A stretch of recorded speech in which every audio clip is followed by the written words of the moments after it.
ശബരിമലയിൽ നടന്ന സ്വർണ്ണക്കൊള്ള ഈ തെരഞ്ഞെടുപ്പിൽ വളരെ ഗൗരവത്തോടുകൂടി ചർച്ച ചെയ്യപ്പെടും. കാരണം അത് ഈ തെരഞ്ഞെടുപ്പിലെ ഒരു പ്രധാനപ്പെട്ട അജണ്ട തന്നെയാണ്. നമുക്ക് എല്ലാവർക്കും അറിയാം, ഈ ജില്ലയിലെ ഒരു സുപ്രധാനമായ നേതാവാണ് ഇപ്പോൾ ജയിലിൽ കിടക്കുന്നത്. മറ്റൊരു CPM നേതാവാണ് ജയിലിലുള്ളത്. അപ്പോൾ തിരുവിതാംകൂർ ദേവസ്വം ബോർഡിന്റെ 2 മുൻ പ്രസിഡന്റുമാർ ശബരിമലയിൽ നടന്ന സ്വർണ്ണക്കൊള്ളയുമായി ബന്ധപ്പെട്ട് ജയിലിലാണ്.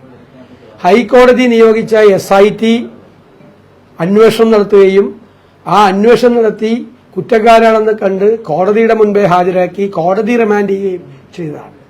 അവർ ജയിലിലാണ്. പക്ഷെ CPM അവർക്കെതിരായിട്ട് ഒരു നടപടിയും സ്വീകരിക്കുന്നില്ല. CPM സെക്രട്ടറി പറയുന്ന ഒരു നടപടിയും സ്വീകരിക്കേണ്ട ആവശ്യമില്ലെന്നാണ്. ശബരിമലയിലെ അയ്യപ്പന്റെ സ്വർണം കവർന്ന നേതാക്കൾക്കെതിരായി നടപടിയെടുക്കില്ല എന്നുള്ള CPMന്റെ നിലപാട് കണ്ട് കേരളം മുഴുവൻ അമ്പരന്ന് നിൽക്കുകയാണ്. എന്തുകൊണ്ടാണ് നടപടിയെടുക്കാത്തത്?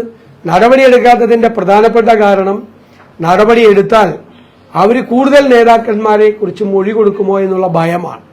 ഭയന്നാണ് ഈ ഗവൺമെന്റ് ഭരിക്കുന്നത്.